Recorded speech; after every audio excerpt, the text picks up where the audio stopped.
Hello, and thank you for attending this session on navigating the system during COVID 19. My name is Ranganathan Ram. I am a psychiatrist practicing in Wilmington, Delaware, and I see patients for both mental health and substance abuse.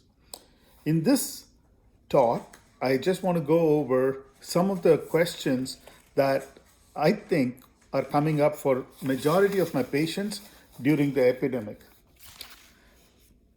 I understand that having the coronavirus in your community has resulted in a lot of changes.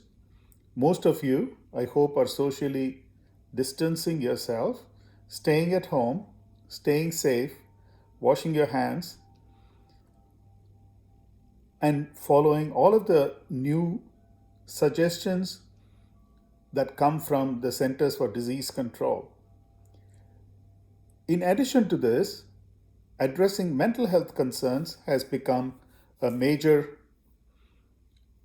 issue for most patients. Many patients are used to seeing their healthcare providers, be it a psychiatrist, a therapist, or a case manager, in person in a clinic. Now, we are all being required to see as many patients as we can through the medium of tele-mental health. So let me talk to you a little bit about what this means. The rules for seeing patients through video conferencing have been relaxed considerably, which means your doctor can talk to you on your laptop using various commonly available programs, which were previously and correctly thought to be not HIPAA compliant, but now that restriction has been relaxed. Doctors, in the inability to do video conferencing with you, can do phone calls, and that is also permissible at all times, although it is not HIPAA compliant and may be billable at a much lower rate. Having said that, I just want to reassure everybody that being seen in a video conferencing is fairly easy and is just as satisfying as a face to face visit. Of course, there are a few things that do not work, such as looking at your gait or looking for tremors. And if you have problems with either of them, you should point out to your doctor and have him or her make adjustments in order to take care of those particular issues. Some of the patients and families may be concerned that patients who are hearing voices may not be able to make a distinction between voices that they hear and voices that are coming from a smartphone, tablet, or a laptop.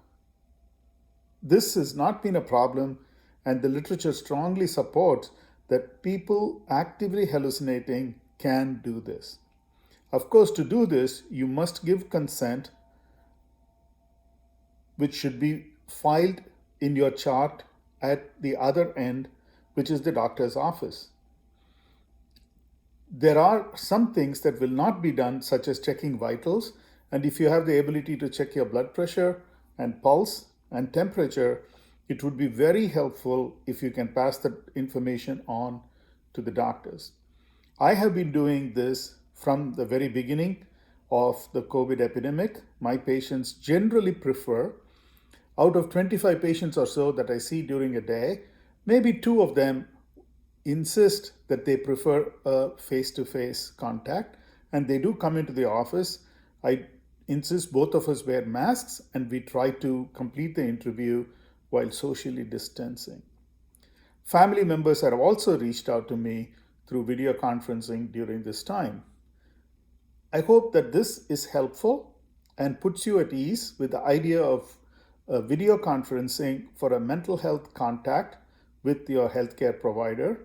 And I am sure if you have other questions, we will address it in video conferences at a future date.